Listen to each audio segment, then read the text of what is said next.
বিসমিল্লাহির রহমানির রহিম। আসসালামু আলাইকুম ভিউয়ার্স, আশা করছি সবাই ভালো আছেন। আজকে আমি আপনাদের দুর্দান্ত সেরা স্বাদের গরুর মাংসের রান্নার রেসিপিটি শেয়ার করব। আশা করছি আমার এই রেসিপিটি আপনাদের অনেক ভালো লাগবে। তো এখানে আমি 3 কেজি পরিমাণ গরুর মাংস নিয়েছি, আর আজকে আমি গরুর মাংসে হাড়ের পরিমাণটা একটু বেশি ব্যবহার করেছি। তো আজকে আমি এই মাংসটি রান্না করব। তো এখানে একটি ব্লেন্ডার, এখন আমি আদা কুচি ও রসুন কুচি দিয়ে দিচ্ছি। আপনারা চাইলে বাসায় এভাবে রান্না করে খেয়ে নিতে পারেন।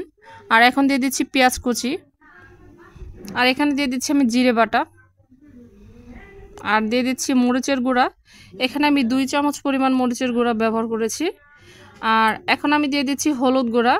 হলুদ গুঁড়া আমি 2 চামচ পরিমাণ ব্যবহার করেছি। আর এখন আমি এই পর্যায়ে দিয়ে দিচ্ছি ধনিয়া গুঁড়া, এটাও আমি 2 চামচ পরিমাণ ব্যবহার করেছি। আর দিয়ে দিচ্ছি সস, এখানে আমি টমেটো পান সসটা ব্যবহার করেছি।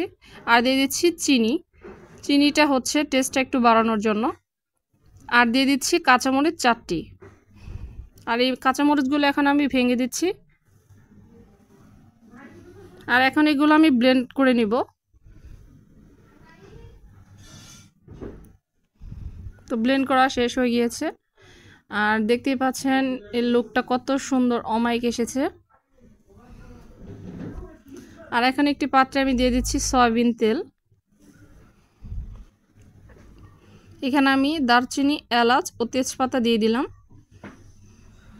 আর এই মশলাগুলো আমি কিছুক্ষণ সময় ভেজে নিচ্ছি। আর এখন এই পর্যায়ে আমি দিয়ে দিচ্ছি ব্লেন্ড করে রাখা যে মশলাগুলো আমি বেটে নিয়েছিলাম এগুলো।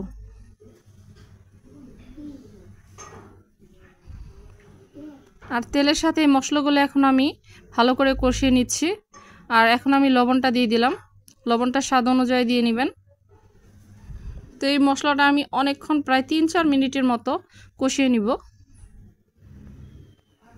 তো কষানো প্রায় হয়ে গিয়েছে। আর এখন এ পর্যায়ে আমি দিয়ে দিচ্ছি গরুর মাংস। আপনারা চাইলে এভাবে রান্না করে নিতে পারেন। অতিথি আপ্যায়নে যদি এভাবে রান্না করেন, তারা বারবার রিকোয়েস্ট করবে এভাবে রান্না করে খাওয়ানোর জন্য। তো এই মাংসগুলো এখন আমি মশলার সাথে উলটপালট করে মিশিয়ে নিচ্ছি।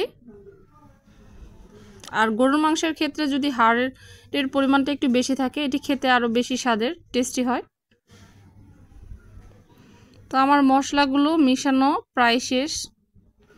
আর এটা এখন আমি প্রায় 15 মিনিটের মতো ঢেকে রান্না করব। আর ব্লেন্ডারটা ধুয়ে ওই অবশিষ্ট পানিটা আমি দিয়ে দেওয়ার পর এখন আমি ঢেকে দিচ্ছি।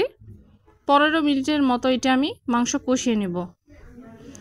আর অফ স্ক্রিনেও আমি এটি 2-3 বার মাংসগুলো আমি নেড়ে দিয়েছিলাম। আর দেখতে পাচ্ছেন মাংসটা কষানোর কারণে অবশিষ্ট তেল বের হয়েছে। আর এক্ষেত্রে আমি গরম পানিটা দিয়ে দিচ্ছি। গরম পানিটা দেওয়ার কারণে মাংসটা খুবই তাড়াতাড়ি সিদ্ধ হয়ে যাবে।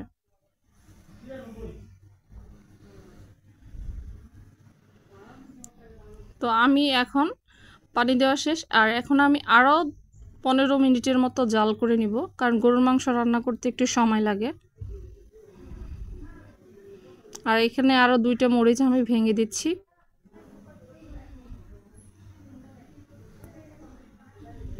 আর এখন আমি ঢাকনা দিয়ে 15 মিনিটের জন্য রেখে দিলাম। 15 মিনিট পর দেখতে পাচ্ছেন রান্নার ফাইনাল লুক। আশা করছি আমার এই রান্নাটি আপনাদের ভালো লাগবে। চাইলে আপনারা রুটির সাথে, ছিদ্রি পিঠার সাথে বা পোলাওর সাথে, ভাতের সাথে এভাবে রান্না করে খেতে পারেন। আশা করছি আমার এই রান্নাটি আপনাদের অনেক ভালো লাগবে। আর যদি ভালো লাগে অবশ্যই বাসায় ট্রাই করবেন। আর স্বাদটা বাড়ানোর জন্য রান্নার একদম শেষ পর্যায়ে আমি ঘি দিয়ে দিলাম। ঘিটা দেওয়ার পর একটি সুন্দর ফ্লেভার বের হচ্ছে। তো এভাবে আপনারা বাসায় অবশ্যই রান্না করবেন।